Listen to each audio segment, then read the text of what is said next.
एक राजा की 6 पत्नियां थीं। राजा उन सभी को बहुत चाहता था। वो बहुत ही नेक दिल और प्रजावत्सल राजा था। राजा जय सिंह के राज्य में पशु पक्षियों से लेकर मनुष्य तक सब खुश थे, परंतु राजा के मन में एक गहरा दर्द छिपा था। उनकी 6 पत्नियां थीं, पर उनमें से कोई भी उसे संतान सुख नहीं दे पाई थी। ये दर्द हमेशा उनको कचोटता रहता था। राजा ने इसके लिए अनेकों यज्ञ और पूजा पाठ करवाए। जिस पंडित ने जैसा बोला, राजा ने वैसा ही किया, पर किसी की कोई भी युक्ति काम न आई। संतान की चाह में राजा ने एक एक करके 6 शादियां की, पर किसी भी रानी से उसे संतान सुख की प्राप्ति नहीं हुई।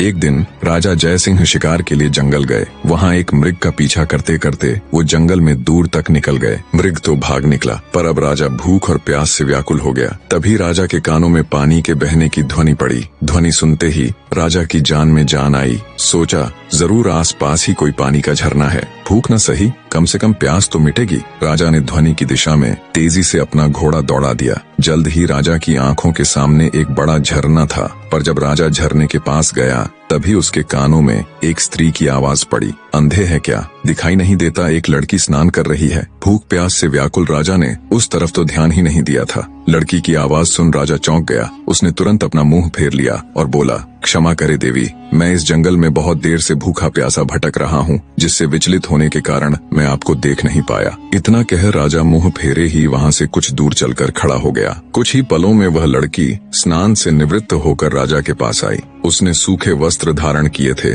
और हाथ में कुछ फल लिए हुए थे। वह राजा के पास आकर बोली, महाशय, अब आप पानी पी सकते हैं। राजा ने झरने से पानी पिया और लड़की के दिए फल खाए। पानी और फल से उनकी भूख प्यास शांत हुई। राजा ने लड़की की ओर देखा और पूछा, हे सुंदरी, तुम कौन हो और इस जंगल ब्याबान में अकेली क्या कर रही हो? लड़की ने जवाब दिया, मेरा नाम मोहिनी है। मैं पास के गांव में रहती हूँ। रोज यहाँ स्नान करने आती हूँ और जंगल से लकड़ियाँ इकट्ठा करती हूँ। ये झरना जंगल के बीच में है, इसलिए यहाँ कोई नहीं आता। राजा जय सिंह मोहिनी की सादगी और सुंदरता पर मोहित होकर बोला, मोहिनी, तुम्हारी मदद के लिए शुक्रिया। आज तुमने मेरी जान बचाई है, वरना मारे भूख प्यास के मेरे तो प्राण निकलने वाले थे। मोहिनी बोली, महाशय, अब आप भी अपना परिचय दीजिए। राजा ने गंभीर होकर कहा, आज नहीं सुंदरी, फिर कभी मैं जरूर तुम्हें अपना परिचय दूंगा। इतना कह राजा ने अपने घोड़े पर सवार होकर वापस अपने राज्य की ओर प्रस्थान किया। परंतु राजा के मन में अब भी रह रहकर कामिनी के विचार आ रहे थे। उसकी सुंदरता, उसकी सादगी, उसकी मधुर आवाज, सब कुछ राजा के मन में गहराई तक उतर गया था।